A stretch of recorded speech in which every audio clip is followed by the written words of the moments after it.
This afternoon, we're going to take the opportunity again with an expert panel to talk about the topic of entrepreneurship, innovation, collaboration, and how that can really lead into economic development. Kind of somewhat coincidentally, over the next 2 weeks, this is commencement season, and I have 3 commencements this weekend at UMKC, and then next Friday night at the business school here, Saturday at S&T, and Sunday at UMSL. But we've been working on, so what I'm going to say that's inspiring at 5 different commencement exercises, and we locked in at least at the 2 business schools to talk about entrepreneurship, innovation, and economic development. So this will be a little test run this afternoon for that, right? Right. But let me now take the opportunity to introduce the panel and to be sure that you have a chance to recognize them. First, Vicki Russell, President, Missouri Press Association, Associate Publisher of the Columbia Daily Tribune, and member of the Regional Economic Development, or READY, here in Columbia. Thank you, Vicki.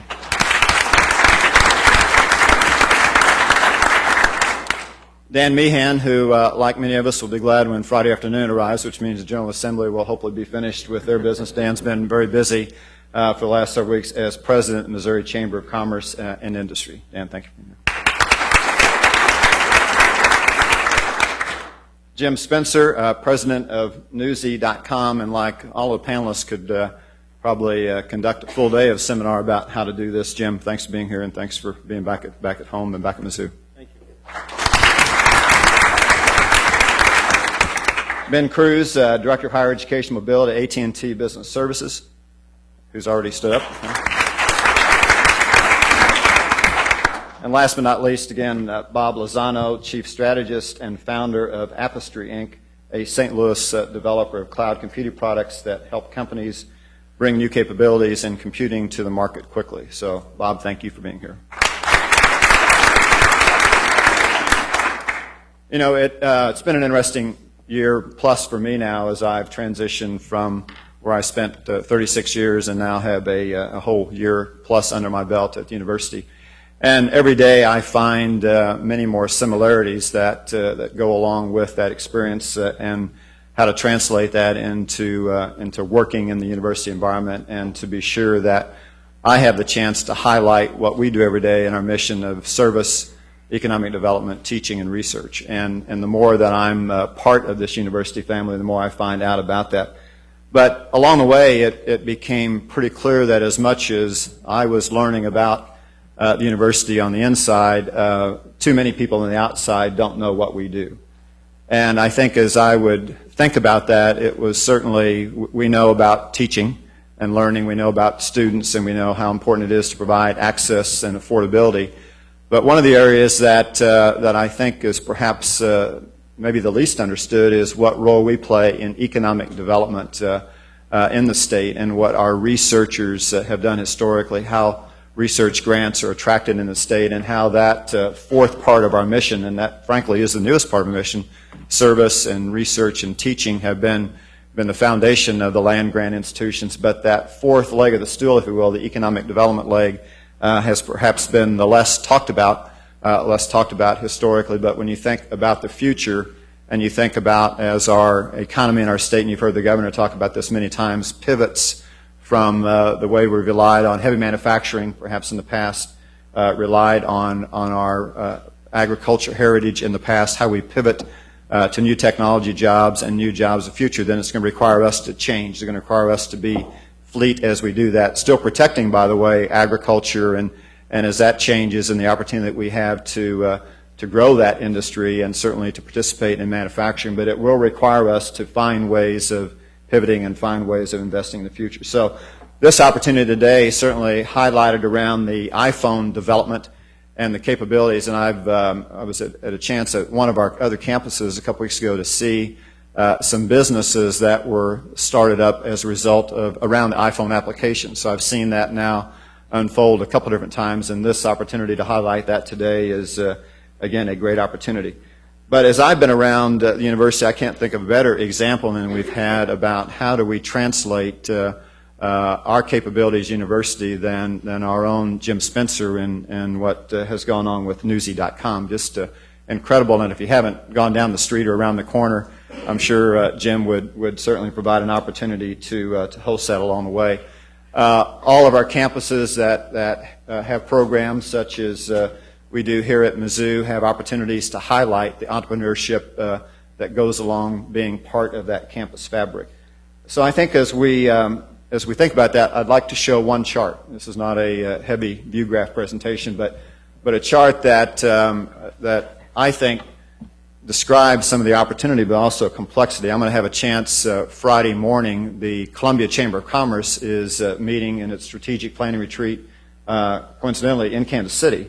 And they're meeting with some of the leading entrepreneurs really in the world, with Kauffman Foundation, with Stowers, and with Midwest Research. And so I think they wanted to choose an environment where they, at least for a day, could be kind of off-site, but also kind of embedded with some entrepreneurs from around the world. And I think as we come together on Friday morning, and I'm going to participate, this is a chart I'm going to use with that group, because I think one of the things we have to figure out along the way is how do we unlock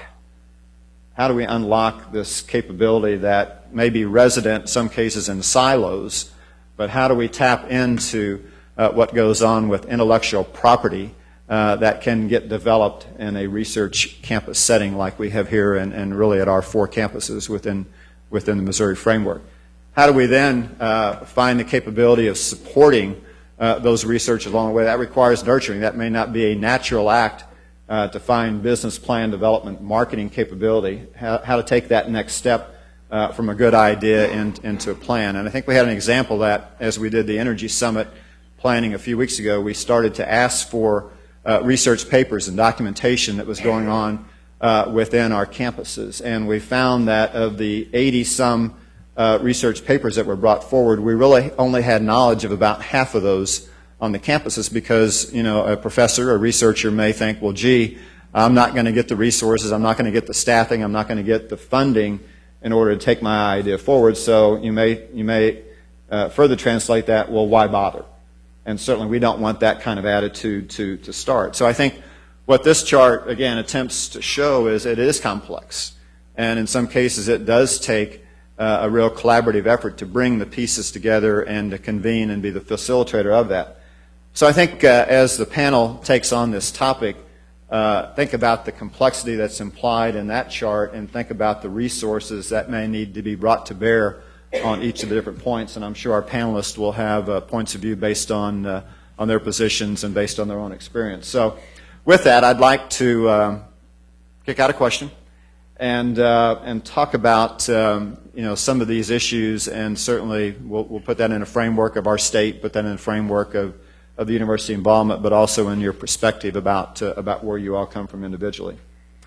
So let me kind of kick that off, and again, the panelists feel free to mix it up, and this is audience participation, so I'll try to do as well as Russ Mitchell did. That may be a long stretch, but try to certainly facilitate this discussion in our time together. But maybe comment about the criticality of high-tech jobs, and I made a proposition that you know, the state, like many states around our country, have this key pivot to make around jobs of our historic past, and how do we take advantage of some of the high-tech, more growth-oriented businesses. And maybe in terms of economic future, maybe start, Dan, that's you know, perhaps an area, and ask the other panelists to jump in there.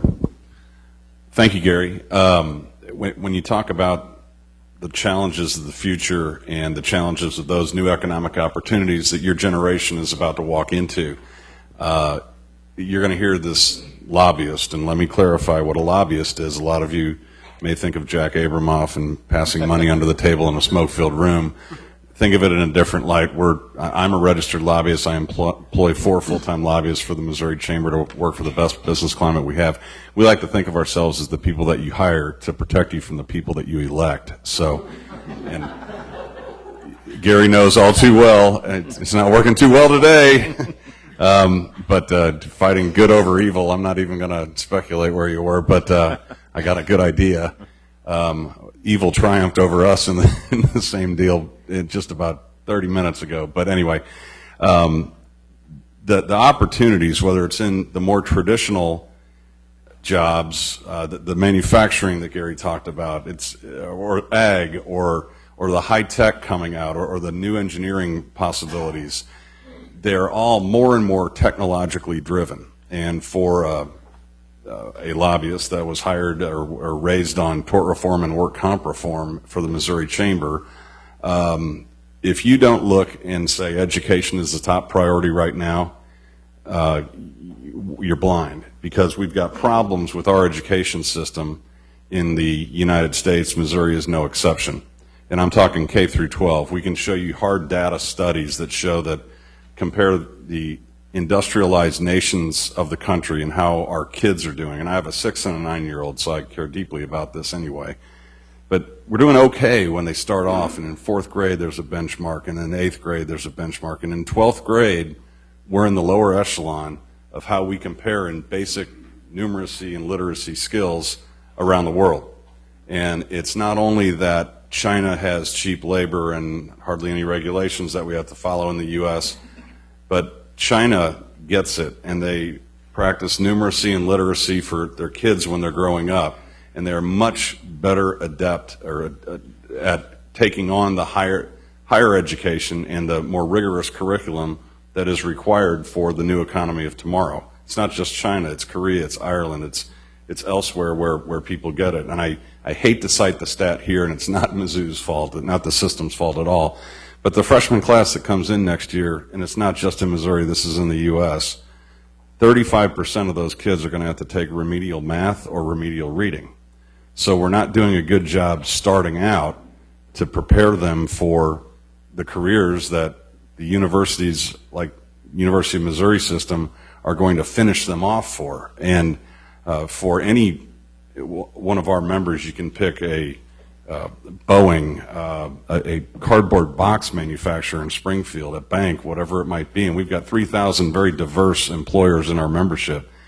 They cannot find those employees right now to staff their operations and let them flourish. So I would say that to start off, the university system and the cluster that you can put around the university system, and Jim is a perfect example of that, and taking advantage of the talent pools that are there. One of the things that we were working on just now in the legislature was creating a package to prevent a lithium battery company from moving from Lee Summit, Missouri to Michigan. We were able to do so far. We've got 2 weeks, and it's going to bounce up and down. Whether we win or lose, we don't know. But around that lithium battery plant will be other automotive suppliers, and the idea is to have it close to the Ford Claycomo plant so those battery-fueled cars of the future can get their source of energy from this factory in Missouri.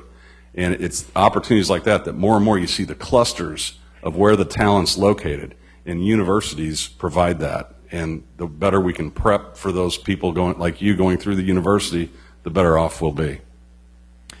Bob, you in a startup mode, in fact, how things change quickly. I've been out of the industry less than 2 years, and cloud computing was one of those topics that wasn't as prevalent, and now you're running a company that does that. What's your experience been finding in our state people are ready to go to work in that kind of environment, and the training and the high-tech jobs are being created? Kind of share your experience as you've gone about that. Sure, I'd be happy to. First, I want to touch on something that you mentioned about the, forgot your name, about the K through 12 education.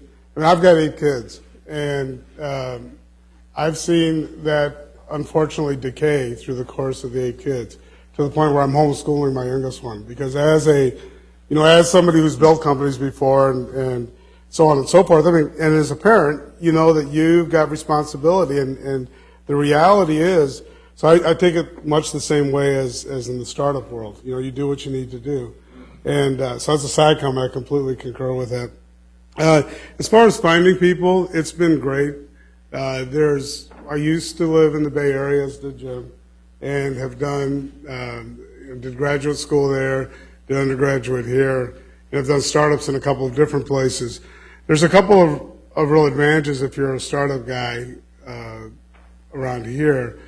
One is, there's plenty of people that have, plenty of people that have an interest in doing something cool. A lot of times they don't think there's a real choice, a real option.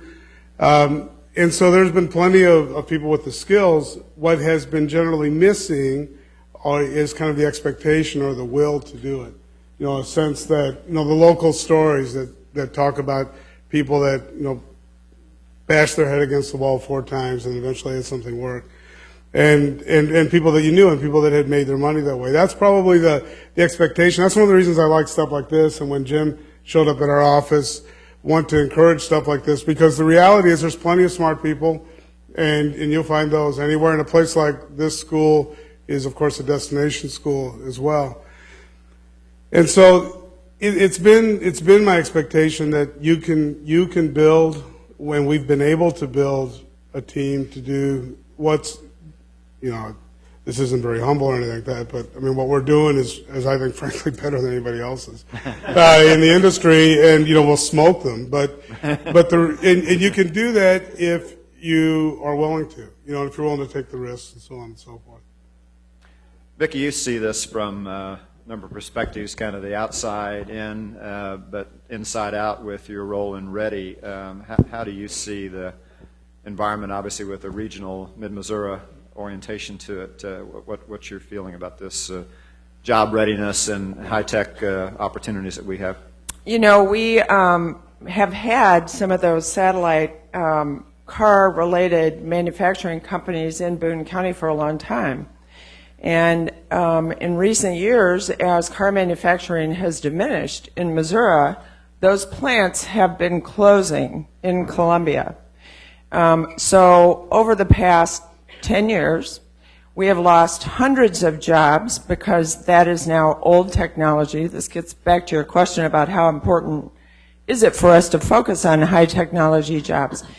A couple of years ago, Bob, you may remember the number better than I do, we were able to determine that the average household income in Boone County had dropped by something like $1,500 or $2,000 on average, because of the loss of those what used to be high-tech jobs that are no longer necessary.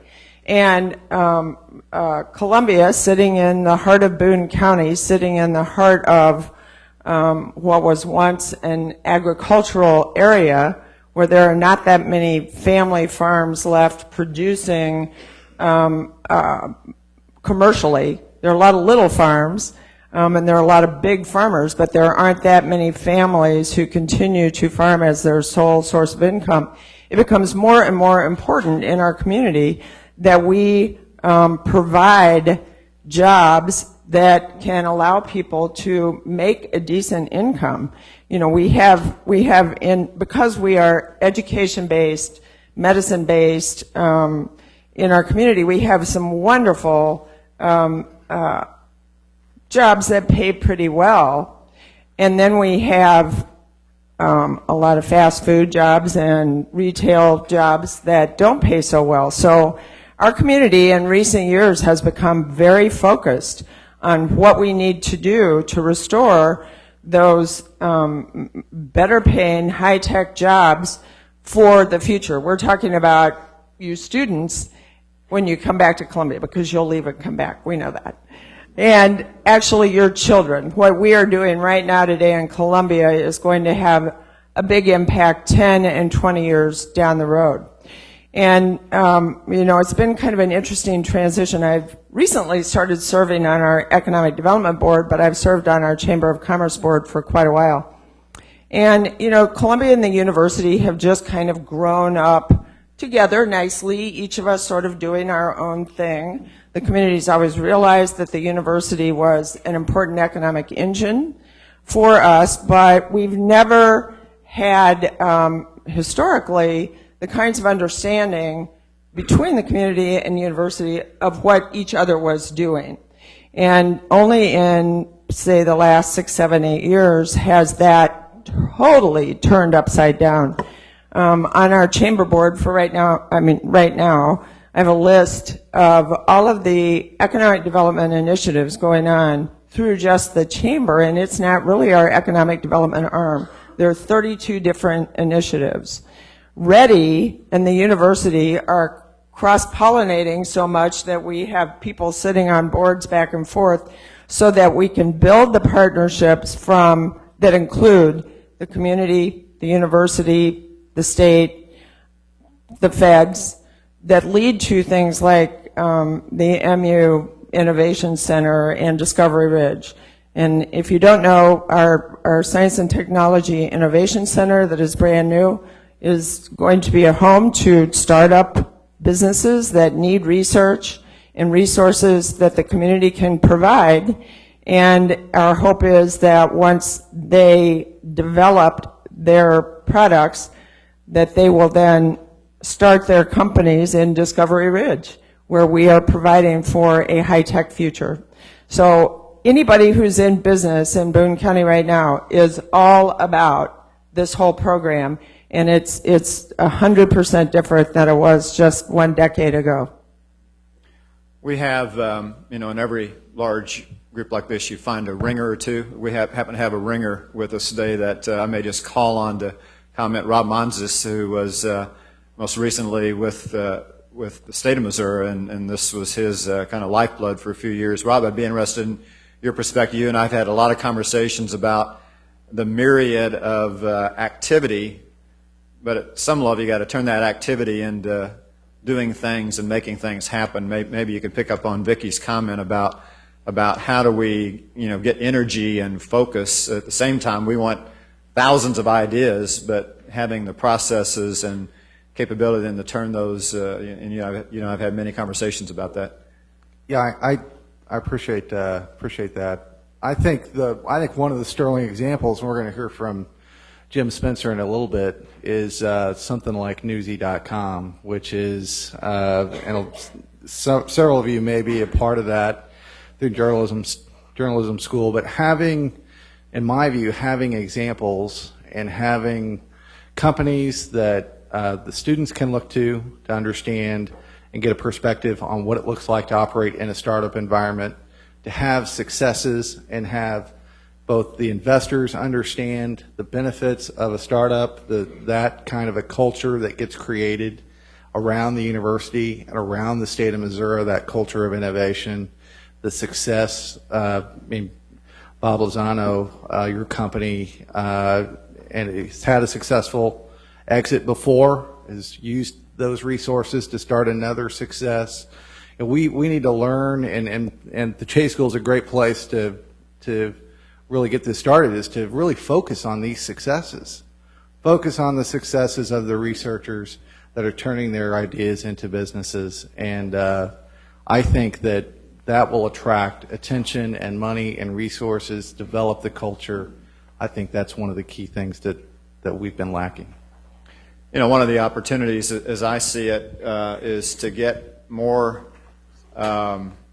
people on our campuses to see our students and our faculty and see the interaction, whether it's at UMSL with Express Scripts headquartered on the campus, whether it's at S&T at Rolla now with a partnership that they're going to have with GE, whether it's here now with companies starting up on the campus, whether it's in Kansas City with the health science focus here because of the Hospital Hill, getting partners that can come and see the energy that's happening with our students and faculty. To me, I think that's the point to be made, that this is a great place to be in regards to the timing. But we've been talking about how we kick that to another gear. Maybe let Ben talk about today a little bit and what you all saw, and then kick it to Jim to talk about real experience here and kind of the student-based, campus-based environment. But maybe Ben, for the rest of us, give us a little playback from today and how many great ideas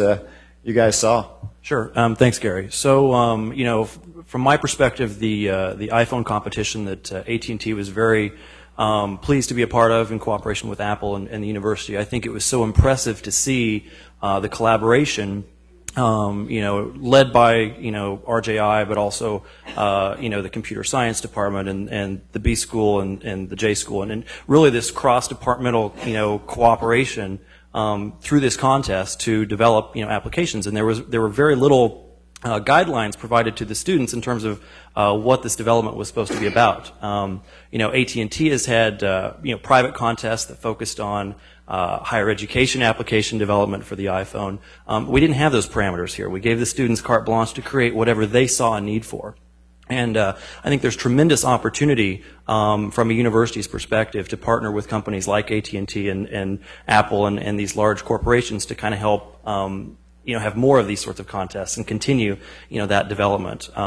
It's very exciting to see what applications came back from the students, and we had approximately 15, I think, ideas that started in the first round of competition. We narrowed those down to 5, all of which I think have tremendous potential in the marketplace. Each of the finalists that we saw, or the majority of the finalists that we saw, actually have these applications posted on the Apple App Store now. So they're active applications. They're in use. They're gaining popularity and gaining momentum in the marketplace, and that's so exciting to see that sort of development come from a place like the University of Missouri. Revenue flowing? These are free apps at this point. Oh, okay. So yeah, Gary's looking for the money.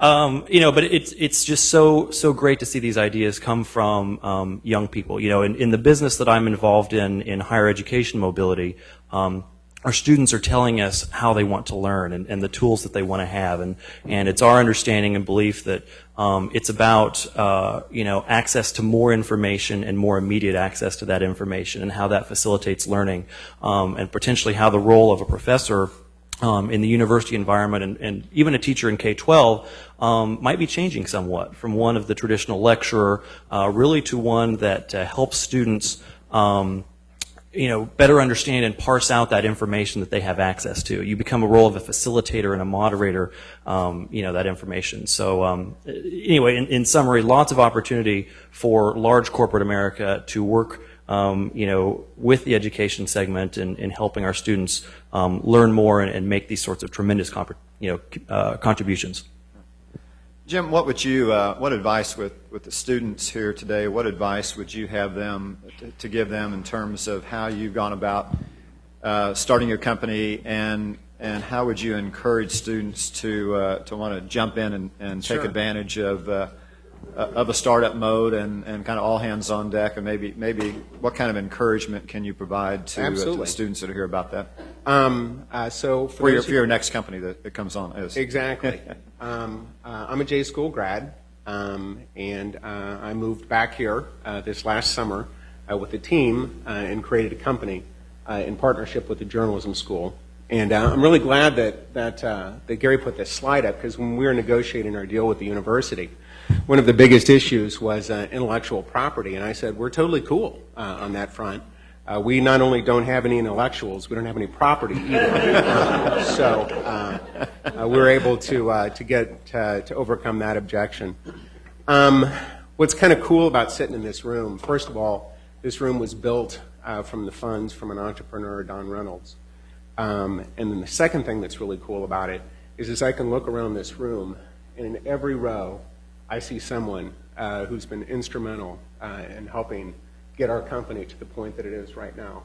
Keith Polite, who helped bring us to the journalism school, Dean Mills, and Esther Thorson, who signed the letter of agreement, Rob Monsaz, who introduced me to Dan, who MTC came in with a very favorable debt piece, Bob Black at Ready gave us a grant in order to move here. Bob CEO, Kevin Haar, introduced us to a bunch of people in St. Louis.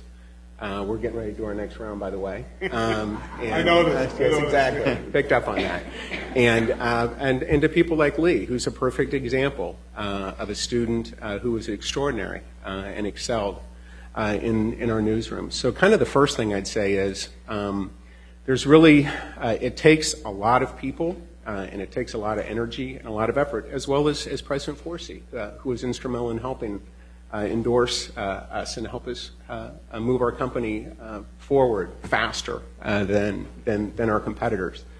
The encouraging thing is that the students in this room are in a better position now to be able to completely transform the business that I'm in, at least the media business, than ever before. When I graduated from here, back before the internet. You basically left and went and worked for a major corporation and wrote articles and sold TV spots, and that's what you did, and you retired, and that's what happened. He's talking about my generation, not his. Back before the internet. So there you go. And but that's changed a lot. And one of the reasons that we put Newsy across the street is to give you a taste of entrepreneurialism at this point in your life. I think is key. It's a great time to be taking risks, not only because of what I see going on in the media business, and that I believe that change means opportunity, but even more importantly, or not even more importantly, but it's nice to try to take risks before you have things called wives and mortgages and kids and 401k plans and all of this other stuff that's like, why do they keep running those ads during sports about financial planning? Nobody ever told me. Right, exactly, exactly. And there's a reason that there are a lot of billionaires that are under 40, and that's because people like Lee, who bring great ideas to Newsy. One of the reasons that Newsy is working is because we listen very closely and carefully with the students who really understand the language of what we're producing.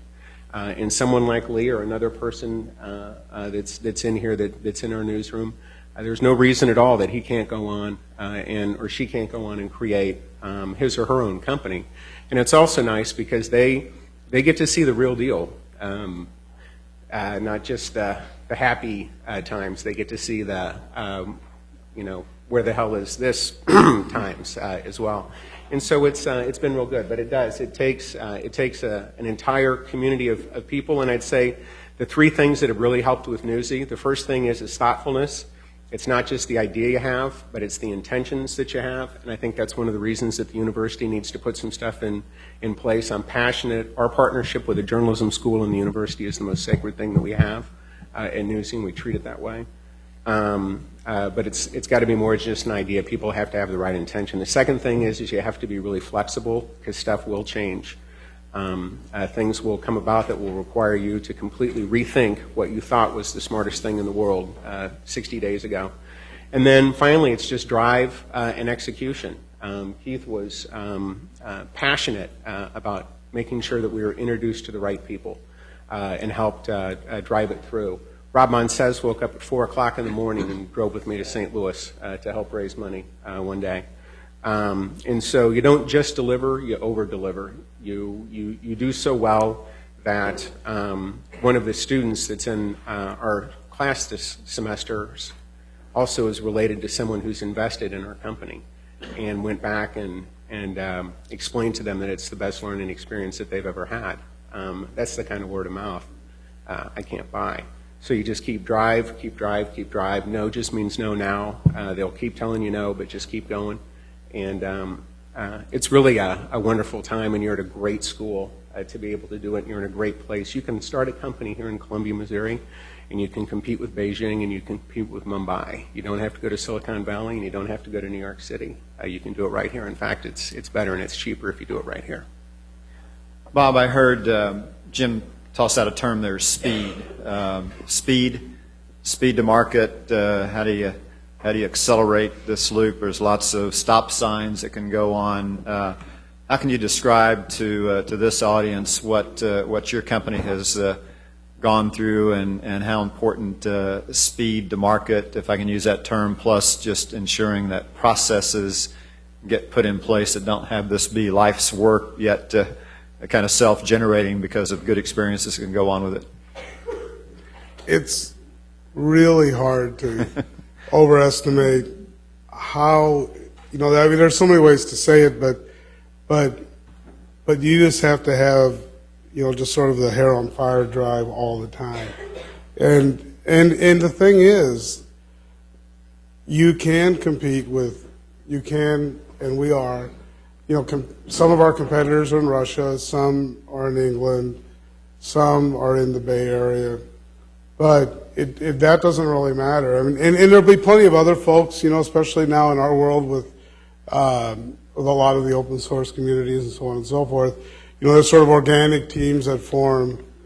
So you have to assume that, you just absolutely have to assume that that there's people that are 1,000 times smarter than you, and there probably are. People that have a lot more resources and a lot more driven, a lot better connections, and all that's true. And with that in mind, if you just don't know any better, and I mean, it's the truth, right? If you just forget to ask whether it's possible or not, then you really can. I mean, I'm trying to think of some examples. It's funny to get introduced as cloud computing, right? Because that's what we are. But when we started, now here's really good timing. We started, our first day was Monday, September 10th, 2001. Right? Not exactly. If you think it's tough to raise money right now, when the banking system's closed, it's a little hard to raise money. It's a little hard to spend it too, so that helped. But that's actually when we got started, and there wasn't any such thing as cloud computing. And so so we're developing this idea, this kind of crazy idea to use self-organizing computers. That the best thing I could come up with was it's kind of like the Borg. If anybody has a Star Trek, it's kind of like the Borg. Well, that's attractive, So that didn't really help. But as we kind of developed it, then this notion of cloud computing started to get a little bit of currency. So then one of our guys says, you know what? I think this might be what catches on. And this just to illustrate the timeline. Now, we've been working on this 6 years, right? Customers, all that kind of stuff. Last May, I think it was, April or May, we weren't using the term cloud computing. Nobody really was much. And then, so there was just a couple of guys got together on the net and says, hey, let's see if anybody's interested in this term cloud computing. And so we put out a little note that would have an unconference. I don't know if any of you guys have ever seen or heard unconferences. It's a forum where you just say, I'm going to be here at this time, sort of like, meetups in Twitter or something like that. But it was, we'll be here at this time, and anybody interested in this topic, show up. So we posted a note, got around on a few discussion groups, and within 3 weeks, we went from the idea, I remember sitting around talking about it, to 350 people showing up in a space in San Francisco that we had attached to a conference. And we had $15,000 in sponsorship. And from then on, things just exploded. That was a cloud camp, first one in San Francisco. And since then, the industry, everybody's latched on to it. And so what happened is we had to turn everything we were talking about in the company literally on a dime. And so less than a year later, we're writing books on it. There's all this stuff's happening, and there's still room for old school books of all things, and distributed in many different ways. Anyway, the point is that you had to be willing to completely throw everything on the ground and say, we'll talk about it another way. And if you have that, in a matter of weeks, and break our product up in two and do a bunch of other stuff, if you have that level of urgency, and you're willing to, as Jim mentioned, things that you thought were going to work don't. You're willing to do all those things, and you do it, realizing you may go from nothing to a bunch to nothing again very fast. That's okay. I mean, then you'll have a chance to succeed. Ben, we kind of have you sandwiched between two entrepreneurs, perhaps in the classical sense. And last I checked, AT&T is a pretty good-sized company, 70 or 80 million customers in AT&T Mobility. How in the world does an AT&T deal with this notion of speed and innovation and all of the change that goes on? How does a big company, we obviously got the two bookends there on the startup and entrepreneurs, but how does a big company deal with that same dimension? Welcome to my world every day. You can buy both of them right now. I don't have the AT&T checkbook. It's a challenge for us, Gary, but again, kind of tying it back to the organization that I'm a part of at AT&T in the higher ed mobility space, it's something that we're forced to do. I think as a specific example, looking back a year ago, and in my space, began working with a small university in Abilene, Texas, that had a crazy idea to give iPhones to their entire incoming freshman class, iPhones or iPod Touches, and had begun developing approximately 15 applications for the use of these devices in the classroom, mobile learning, and on campus. Really, really exciting stuff. But then AT&T's task was, how in the world do we go about distributing 1,250 iPhones, during back-to-school weekend outside of our retail stores? Every single, process that we had in place for our distribution mechanism of the iPhone was up for review, to make that project work. And so it was a challenge. I guess my quick answer is you just find a way to make it work. And then we found a way and had to escalate in the organization to get the approvals to break every single distribution rule for the iPhone. I say that tongue in cheek, but to make that happen and to support that sort of initiative. We go from that one school that kind of led the way last year and have really seen that increase 50-fold in terms of the institutions that have an interest in that program. And so I think, bottom line, you make the commitment to doing it no matter how difficult it is, no matter how hard it is to swim upstream in a big organization, you see those initiatives that are worthy of that effort, and you just do it. I bet if we were to do a survey in this room, the first pictures were sent over a phone, who would guess 2000, the year?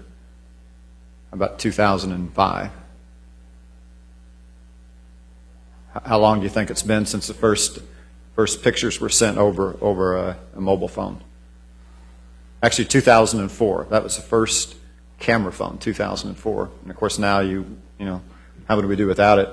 Internet over mobile phones was about 2003, and it was pretty clunky and took a long time. And now, the iPhone and every other device. So it moves pretty fast is the point. Dan, the opportunities you see every day in the chamber, and it ties a little bit of discussion with Rob and a little bit back to this picture, and then turn it to Vicki to get her perspective on where are these points where things get blocked. I bet I would ask everybody in this room whether it's been an experience within the university, certainly not within the journalism school, but things slow down and things get blocked, and then people get distracted and move on to something else. What is your experience on this economic development topic, looking at it kind of from a big picture? Where do things get stalled out, and how can this group understand that that's the opportunity, things we really got to go work on?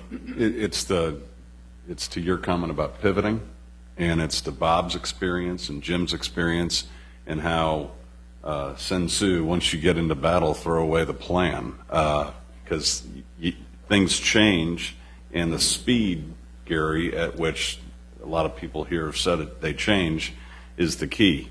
And can you adapt?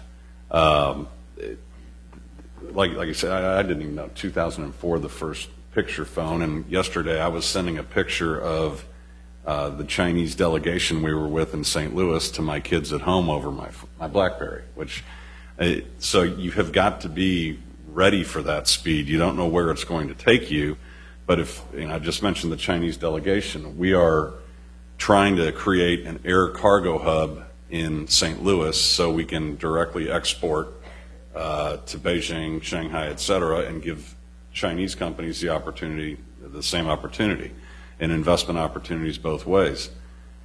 But think about that, and I'd like to ask you all a question. I never knew when I'd always wanted to go abroad and see China. I never knew when I would get there.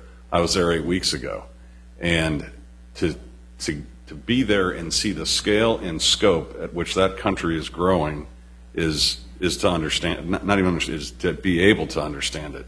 The breadth of that experience was amazing, but we're talking about how to prepare for this speedy economy right now.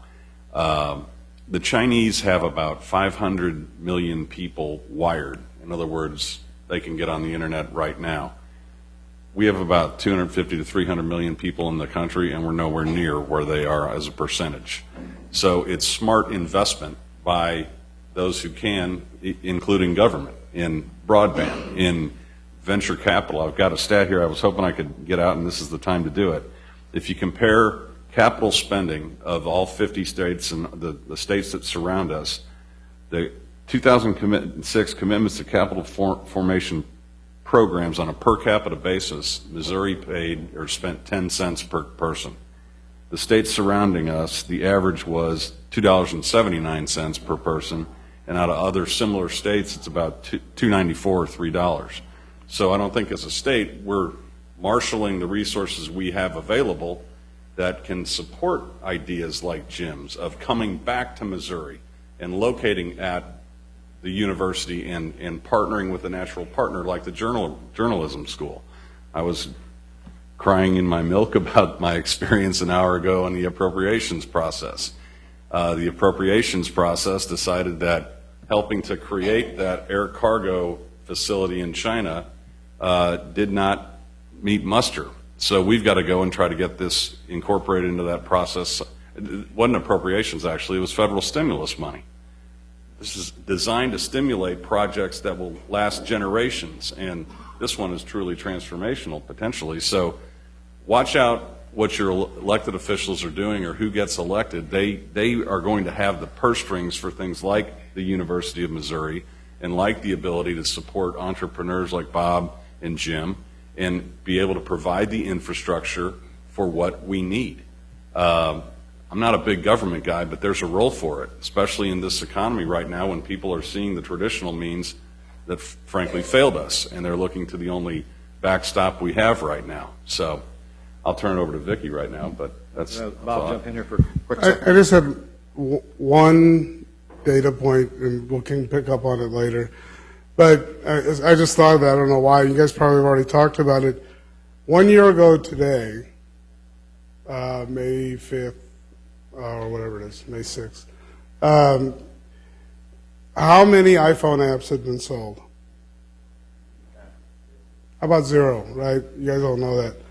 And there was a pretty publicized milestone about a week ago.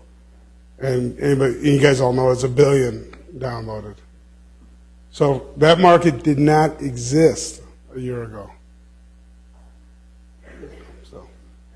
Yeah, another example in my experience in industry, working with cable companies to put telephone service over cable lines, a service that didn't exist 3 years ago, and now the cable companies have about 25% or so market share of what used to be basic telephone service, a service that didn't exist. So, and that's now multiple billions of dollars of revenue. So it's incredible how things can explode. And some of it's scalability and critical mass, but it's amazing how that can work. Vicki, you've got a perspective from the Missouri Press and obviously from the Tribune and with Ready.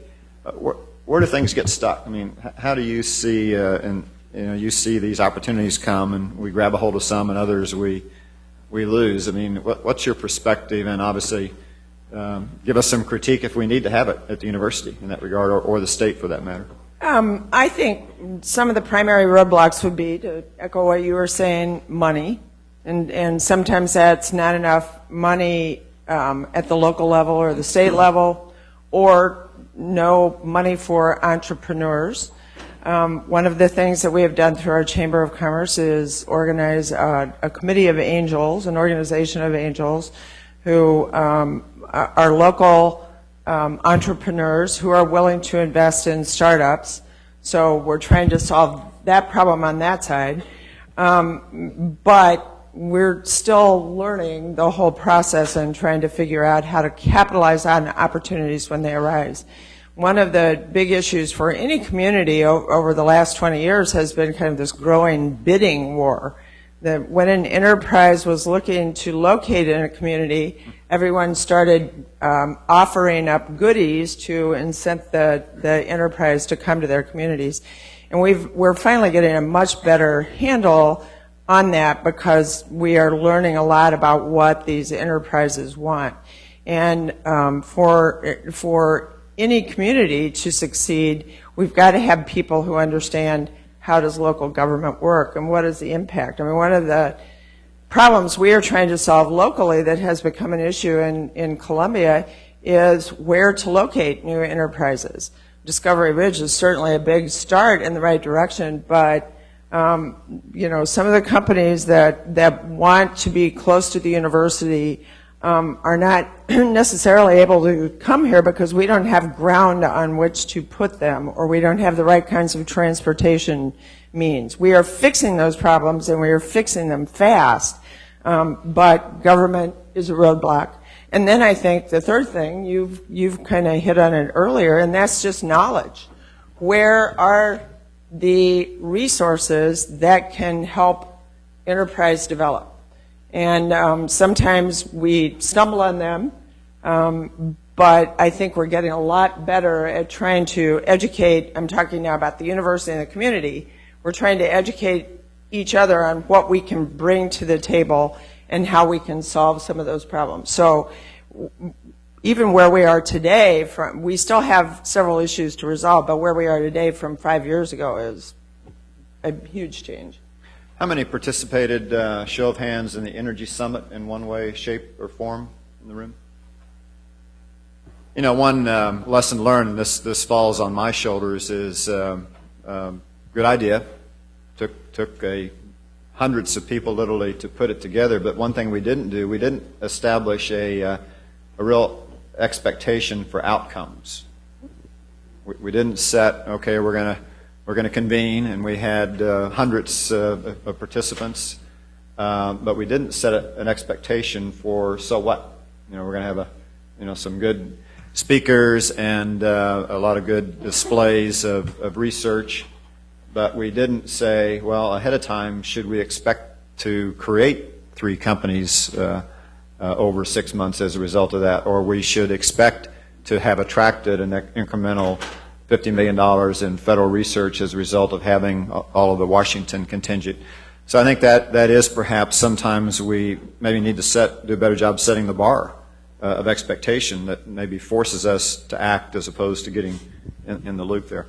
Let me ask for a little audience participation. So we've kind of hit topics of how these technical jobs, new jobs that could be created in the economy. We talked a little bit about within the university. Are we creating a setting that becomes something that you want to participate in? We also talked about where do things get blocked, and whether you're a student or faculty or in staff administration or watching the university from different perspectives. Give us a little feedback here. Let me toss maybe one more out to the panel, but you all be thinking about raising your hands pretty quickly. You know, I was going to say something. There you go. Very quickly, exactly. Look, sometimes people like to just jump on the university or jump on the state or jump on a school and say, oh, you guys are slow, or this is it, or so on and so forth. I want to be very clear with the people in this room. The school, the university, the city, the state have been exceptional to work with. We had public money on the table before we had private money on the table. In fact, I was able to use that public money that you so kindly voted for and that you helped me get in order to leverage the private folks to get the money on the table a little bit faster. And you just kind of have to have the drive. I think Bob made a great point. It's just the attitude of no just means no now. Keep going, keep going, keep going, keep going, because you don't know. I mean, if you start your company as one thing and 5 years later it's a cloud computing company, most of the companies that I work for that were startups started as something very different than what they originated as. I mean, if we're 50% right with Newsy.com in our first year, I mean, that's unbelievable. Exactly. And because you have to just be willing to wad up the piece of paper and throw it away. The university got our deal done in record time. President Forsey was very kind and generous in helping encourage our company and help support our company as a model for economic development. The J School has been absolutely phenomenal. Brian Brooks is an advisor for Newsy. The classes that Newsy teaches have made it through the curriculum committee by help people like Linda Kraxberger and other folks that have just made things work. Now, I know it might be a benefit that I'm alum from here. I knew Dean Mills when his hair was a little less gray and I had a little bit more of it.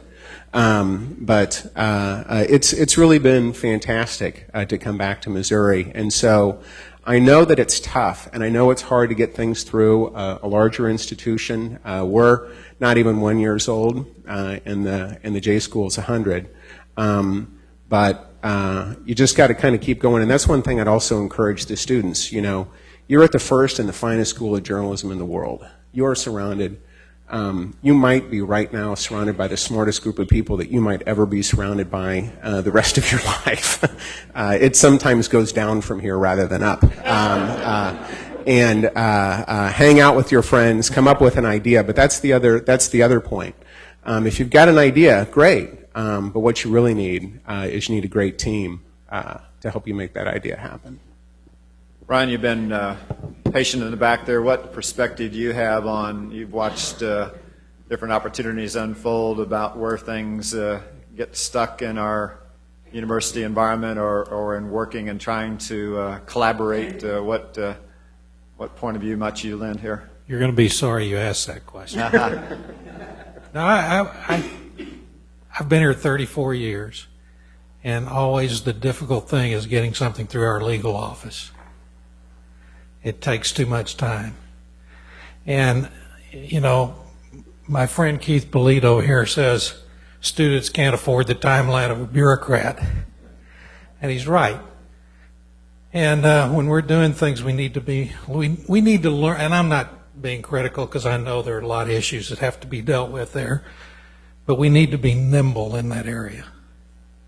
And I think that's the biggest impediment to working with private companies that we have.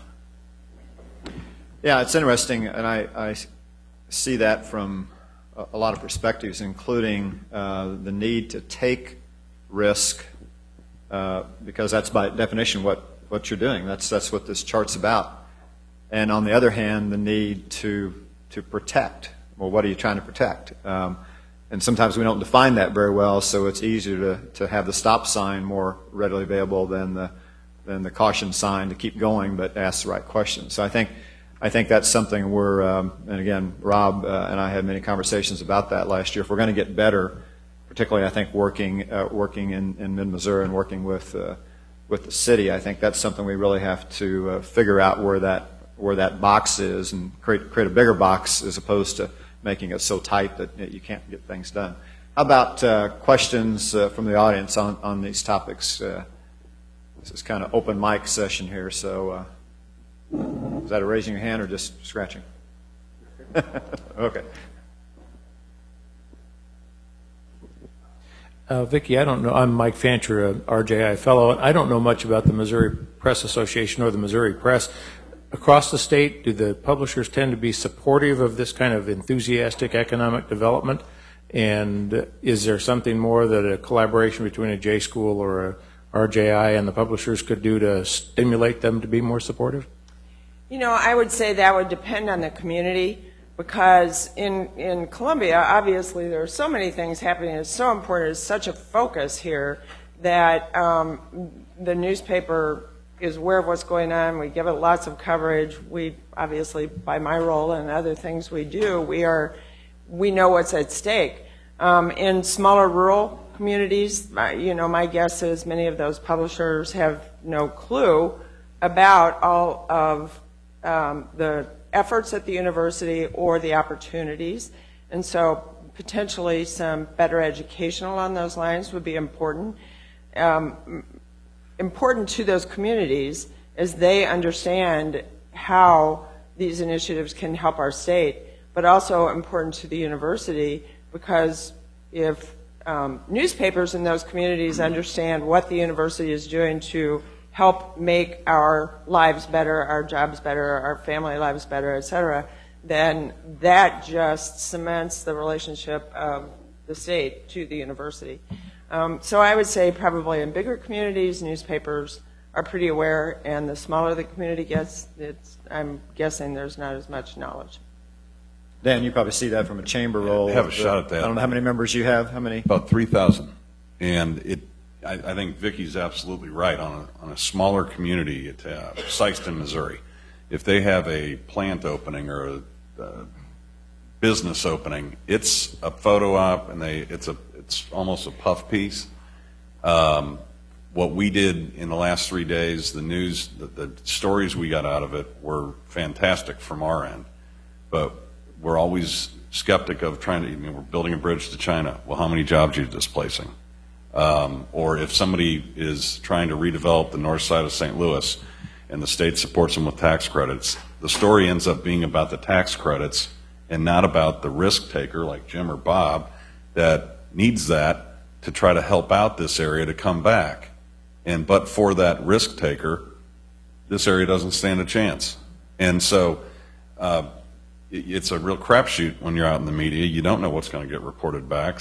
Sometimes it's responsible, sometimes it's very slanted. And typically, not typically, more often than it needs to, I think it's slanted against that business operation that's trying to locate just to be in business and provide opportunities. And that's a whole nother panel discussion. Excellent. Yes, in the middle of the back there, please. Let's see. Is it back? Go ahead and yell out, perhaps. Sure. Dan, you talked about the federal stimulus money going to the cargo holds, or not going to the cargo hold. Where do you see that being redirected to, and what was the issue? Another battery plant in Joplin, Missouri, the hometown of the chair of the Appropriations Committee, got some of it. Funny how that works. No, it's actually I don't have the full list yet. There are some good projects on that, and that in itself points to how competitive this is for a limited pot of money. At first, the House said it was $1.2 billion, and the Senate laughed at it and said, well, it's about $300 million. The administration, Chief of Staff of the Governor, and I talked last night, their tax receipts the last 3 weeks have taken a nosedive. They don't want to spend anything that doesn't pay off because they're going to need it next year. So you've got competing views from the House and the Senate and the administration. And so I don't have the full list yet. For whatever reason, we didn't get in it. And after a lot of time working with members of both sides of the aisle who are all supportive of it, we had a lot of them at our dinner on Sunday with the Chinese Investment Promotion Authority. So I haven't got to the bottom of it, but I know that I've got a lot of buzzes on my since I've been sitting here. So it's not over yet, just like these guys have said. It's not over until you want it to be over. So we're going to be back, and there's a lot of time left in this thing. So we're not done yet. Other questions before we keep? Yes, sir.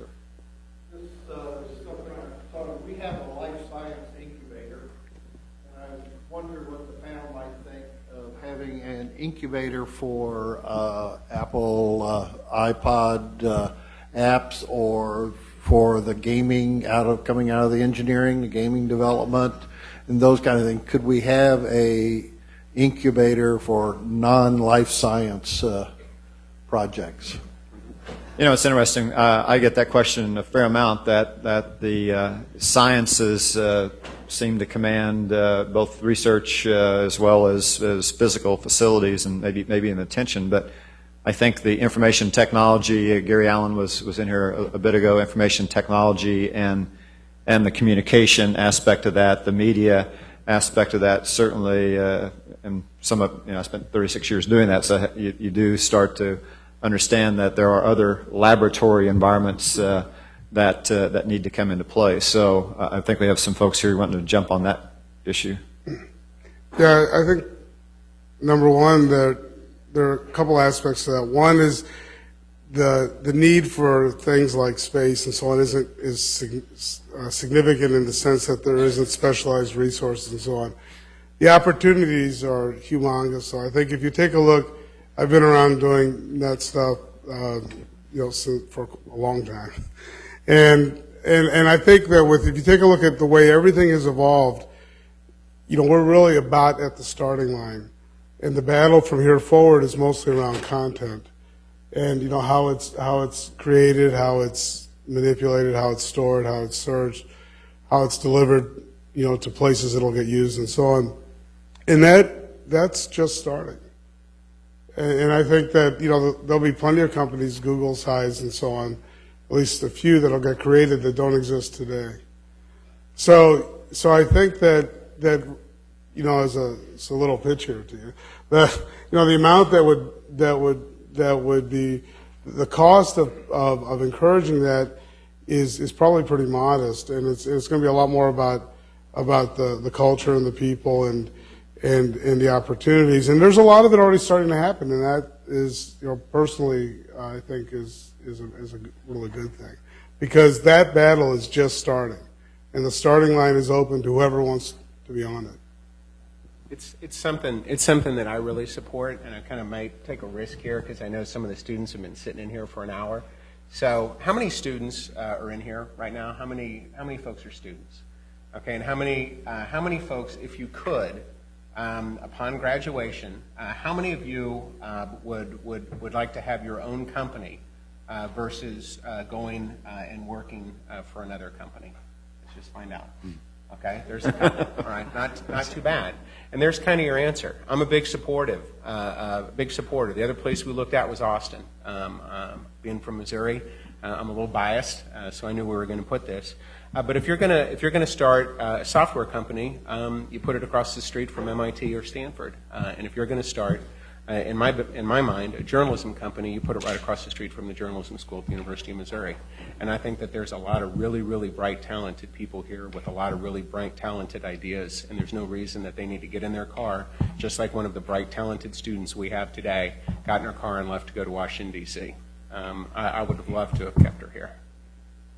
Okay, I'm going to have a question there, then I'm going to ask Rob to help identify how we narrow the funnel on opportunities, kind of opportunity management. How do we really figure out how do we support that? And then I'm going to ask each panelist pretty soon, because I want to be sure the students leave here on a high note, advice for students that are thinking about this discussion, and maybe some of it might have gotten lost in translation, but I want them to leave here with a very clear understanding about what opportunities can they leave here thinking about in terms of their time here yet at Mizzou and time in supporting all of us as they come back. So, go. My question, Mr. President, has to do with faculty workload. You identified a fourth mission now, teaching, research, and service, now economic development.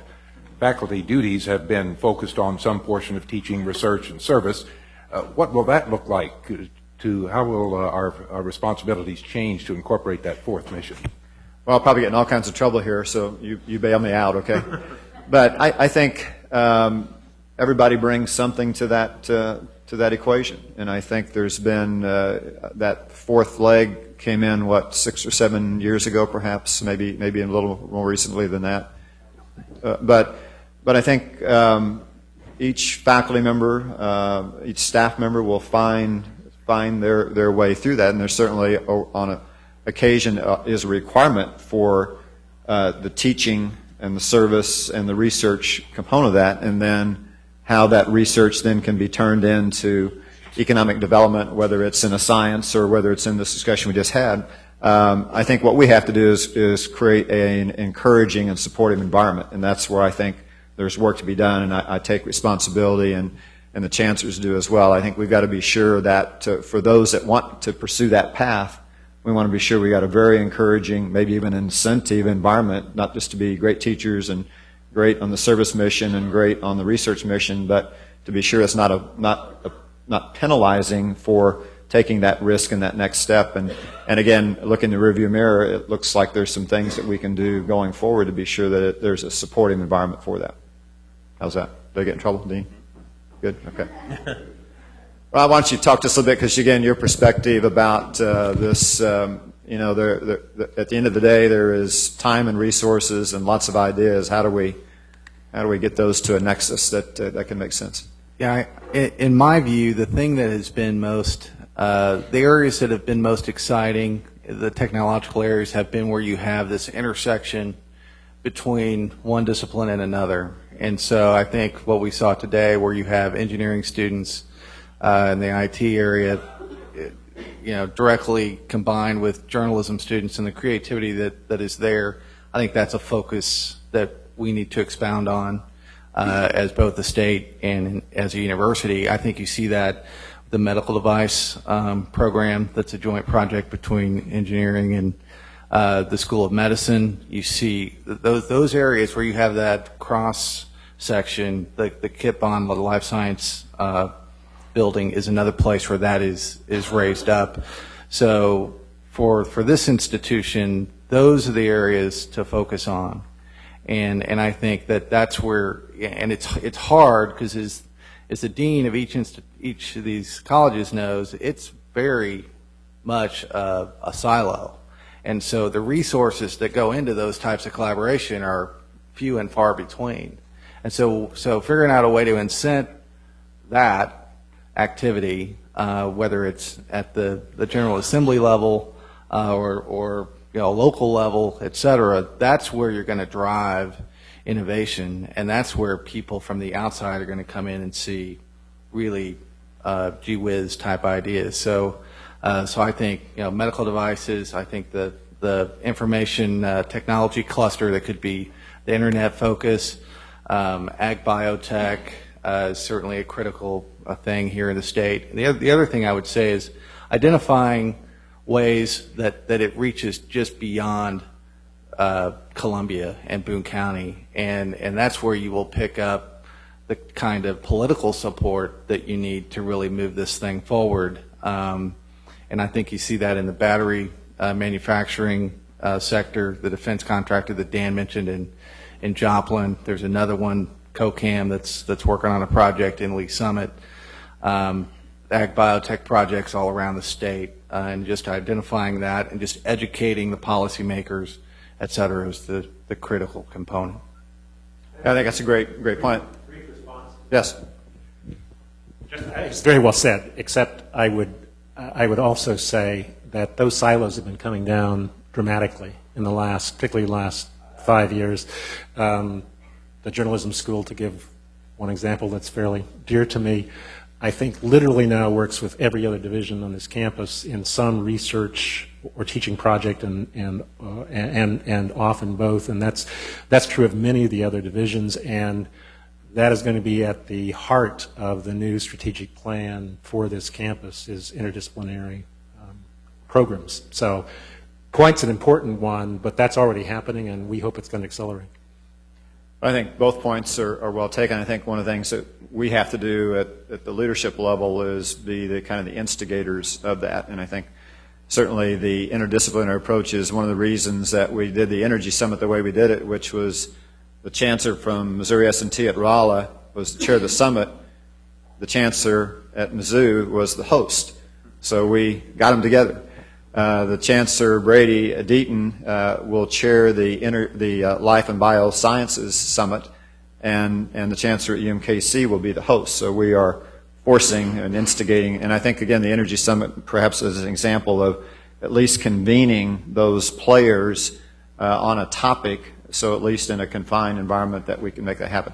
Real quick before we lose our students here, advice for the students, and just kind of go for it when you're ready to offer up advice for students about the economic development and entrepreneurship opportunities that you see. Take advantage of the opportunities you're being given at the journalism school. I am so impressed with how the faculty is reaching out to work with private enterprise, so that when you are working on projects for classes, for your capstone projects, that you are getting such great practical experience. I just saw a presentation today relating to a project our newspaper is doing with the journalism school, and it was fabulous. So take advantage of each one of those, explore it to the fullest, and then I would echo the advice you've already gotten. It doesn't matter what kind of business you're going into, whether it's your own or someone else's.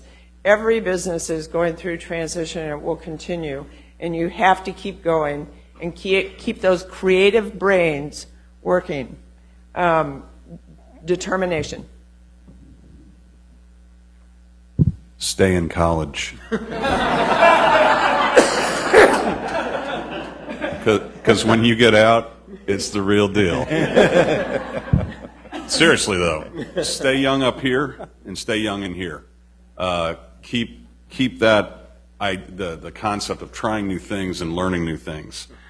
Never forget, and I know these guys, I know it, they couldn't have done it, and Jim said it, you can't succeed without the team.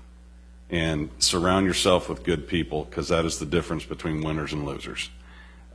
Winston Churchill, when he was asked after World War II to give a commencement speech at a high school, I think it was, he got up and everybody's waiting for the hero of World War II to hear his enlightened comments, and he said, "Never, never, never give up."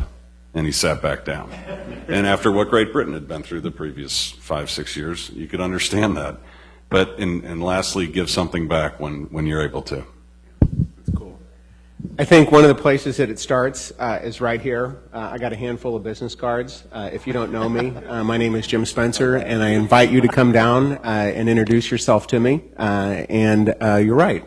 Gary was right on target. I do invite everyone to walk with me across the street to the Newsy Newsroom after this, if you haven't been over there, just to see it and just kind of see what the deal is. We've got MBA students working with our operation right now. We've got engineering students, and of course we've got a lot of J School students. But it starts with just kind of getting up and approaching someone and saying, you know what? This is something I think I'm going to kind of try to check out, and something that I'm kind of try to do. And don't be afraid. I don't bite. The people across the street are even nicer than I am. And but that's kind of where it starts with is just taking that first step. I'd have to echo everything that everyone here has said. What I would add to it is don't settle for the status quo. Don't stop dreaming. If you can dream it, you can do it. And I think, at some point, someone in this organization came up with the idea for this cross-departmental collaboration in surrounding this iPhone contest. If you don't know something, seek out someone that knows what you don't, and don't be afraid to reach outside of your box. I think there's so much opportunity. This has been a great thing to be a part of, and just don't stop dreaming and don't settle. So to that, I would just add one thing. What's the worst thing that could happen if you start something and it doesn't work out? You go broke and you lose everything you own. Okay, so what? I mean that's that's really the thing that gets us into the situation we're in now is that people are afraid. Nobody knows what's going to happen next, right? So what? I mean, honestly, just give it a crack, and some of them actually work out pretty well. Let me hit a couple points and then see if others want to comment. I think what I would add to that is the whole issue of innovation and entrepreneurship and curiosity and the terms that you've heard. Those aren't just pertinent to Newsy. They're pertinent to the AT&Ts, the IBMs, the GEs, the state of Missouri. That's an attitude, and I hope that your experience at Mizzou and certainly at the journalism school cause you to think when you leave this round of your education and of your life that that's not something that stops. It's something that really is a start and really becomes kind of regenerating. When we talk about some of these high-tech jobs of 10 years ago, well, they can become low-tech jobs. But if we don't regenerate and create the next jobs that are of that next generation, then that regeneration only comes because of the spirit, and that spirit is something that we all have to protect and pay attention to. The other thing I would ask you to do is, wherever you are in your status as a student in a career, think about those that are coming along. And I get asked every day from alumni, from friends and partners, what can they do for the university? And I'm telling everybody now, as part of my stump speech, go talk to kids in grade school and junior high. Point them toward education, and hopefully you can describe the value of your education at Mizzou along the way. And that's very serious, because we are headed toward, and although this economy may not feel like it right now because the job market may be a bit tight, but if you project out 4 or 5 or 6 years from now, our rates of high school graduation and the whoever made the comment earlier about the remediation that may have to occur along the way, I think Dan made that comment, then if we don't kind of turn and make another pivot toward the value and the importance of education, then we're going to have some challenges competing globally, which again we all understand. I think Jim said that very well. So that would be my advice. Help spread the word, and hopefully your own experience would have been this was kind of worth doing. And if you get a chance at a grade school or junior high school along the way, then give them a good pat on the back, because we're going to need that to be successful. So. questions or comments as we wrap up? I'm going to keep you right on the mark here. Well, obviously that